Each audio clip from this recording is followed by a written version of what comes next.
NASCAR on Fox is brought to you by Chevy Trucks, the most dependable, longest-lasting trucks on the road. Getting set for the restart, working lap 324, the McDonald's drive-through pit crew championship fueled by Powerade. Among the teams that choose to participate in this competition, Michael Waltrip, the leader, Dale Earnhardt Jr., Robbie Gordon, Jeff Green, and Greg Biffle. The season-long winner gets $200,000. Pit stops very crucial to the running of this race today. And on the restart, number 8, up there in the outside groove, third row back, Dale Earnhardt Jr. is your leader over Jimmy Johnson, Tony Stewart, Jeff Gordon. A couple of guys, 3 guys got their lap back on that caution, the 25, 97, and the 21. Got some guys up here again in position to get a lap back. Yeah, I mean, you got 4 cars up there fighting to get back on the lead lap. Ward Burton, Mark Martin, Ryan Newman, and Greg Biffle as well. And Kenny Wallace up there trying to get another one of his laps back. Kenny's got an awfully good race car. He's got a shot if he can just get back to the front, back up there and stay in touch with the leader a little while. Because these restarts, Larry, every time you have one, it's going to knock debris. Somebody's going to run into somebody, knock something off, and get a debris caution. 48, outside.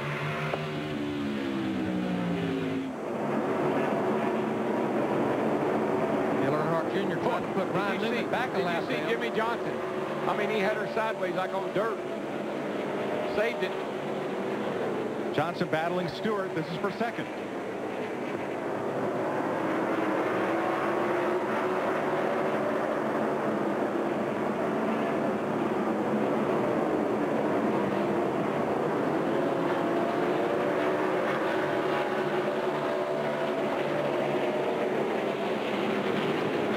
This all day long. One car electing to run the low groove. Tony Stewart, you know, the first part of the race, he was hugging that curve. Now he's running that second groove. Yeah, I think you get so loose off of 2 over there that you can't really get back to the throttle. They probably have adjusted the car around enough for him where he can run high or low. Because he can run low in 3 and 4 better than you can down here off of turn 2. Of course, you don't want to get a little help from anybody, you know. Here comes Michael sliding up through here, and whoopsie. I think Michael was driving that car. Dale Jr.'s over here a couple of years ago. The one that wouldn't stop. You know, if there's one place you can't make up for what your car don't have, it's Martinsville. I mean, you can't. If your car will only run 12, you can't take it and run 5. It just don't happen. But I'm going to tell you, Dale Earnhardt Jr. up there leading the race. I mean, he's in his 4th season here. And again, we talked earlier, 2 top 5s here last year. I remember his rookie season in 2000.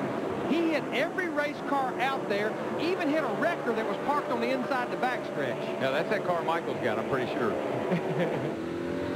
Let me tell you, though, his dad, it took a little time for him to settle down and become a championship contender, too, you know. Oh, he came here a dozen years in a row in late model sportsman, which became Busch Grand National, and it seemed like Earnhardt had a different make of car every year. One year was a Chevy, the next race it was a Buick, the next race was a Pontiac, and the next race was an Olds Omega. And the reason was every race he'd knock the whole nose off it and have to get another one. And I'm sure he would say it was the car. He just needed to get the right car. It all worked out well in the end. All right, Earnhardt Jr. now leads by 1.8 seconds, Matt. Well, Mike, in the first 4 races here at Martinsville for Dale Jr., they averaged a 25th place finish. They felt like they really needed to get a handle on Martinsville if they were going to ever make a run for the championship. So before the spring race last year, they came here to test. He ran 653 laps. They tried so many different combinations. Kind of like a mad chemist, they hit upon some different combinations, mash them together, and it's paying off here again today. They ran this same setup last year, deviated last fall. It hurt them. They have not adjusted on this race car at all today. The wedge wrench has stayed on the box. One thing I know that is a low snout car, Larry. It's a 3/4 low snout, and I don't know if they ran that here before or not, but I know that's what he has today. That's the type of chassis that just really will work at short tracks where the roll center helps the car turn through these flat corners. About one of the few places left you want to run a low snout. Matt Yoakum. Well, they've actually run this car here the past 4 races. Same car he scored both of those top 5s here last year, Mike.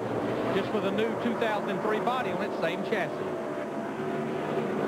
Now, Junior leads this battle by 2.5 seconds for second. Johnson and Stewart and Gordon. Rusty Wallace is 3.5 seconds back. Kenny Schrader 4.5 back. Then Bobby Labonte, then Ricky Cravens and Sterling Marlin 6 seconds off the lead. Right here, see how Tony cuts to the bottom right there? For some reason or other, you get a really good bite. I think they didn't grind the track right around the bottom of the coming off turn 4 there, and you can get a really good bite off there. Now off of turn 2, they did grind it, and it's hard to hook it up. But as you come out of turn 4, off of that patch, that new patch that they put there for the tunnel, cut down right there, seem to be able to get really good forward bite. See the difference in it? See this? That's where they ground it, and that's where they did. This is all the old pavement, and you can get down on that old pavement and and hook up those left side tires. And that's where so many people get in there and hit that curb because they misjudge how low they really are. See, and this is where they put the tunnel in right here. That's a new patch right there. But if you get down in here, you can see that's the old surface all down in there, and it seems to really hook those left side tires up. Battle for 9th place. Now Ricky Craven just gave up a spot to Sterling Marlin. Jeff Burton gets into him just a little bit.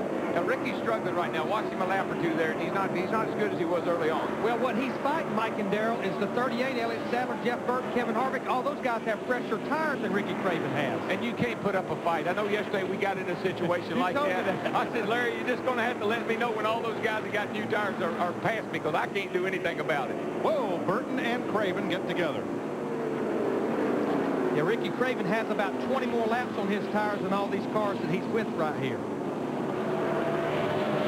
Looking at Bill Elliott, the 9 car, we've been talking about Jeremy Mayfield, his teammate. He finally went to the garage area. They're trying to repair that power steering problem. Junior now up 3.3 seconds on Tony Stewart, Jimmy Johnson, and Jeff Gordon. They've got a lot of clear racetrack ahead of him, Larry. He's only got Mark Martin up there a little ways. Then he's got a lot of open racetrack, so he's not going to be in traffic for a while. Of course, Mark Martin in the 6, Ward Burton in the 22, who's really pulled out in front of Dale Earnhardt Jr. Those guys want to caution more than anybody. That put them back on the lead lap with the other 16 cars that's on the lead lap as well. You get a lap down early here, but if you can get up there to the front on some of these restarts, many times you can get back on the lead lap late in the day. One fellow who's had no luck at all doing that, though, is our points leader. Matt Kenseth got a lap down early, and that's where he's been mired back in 22nd place.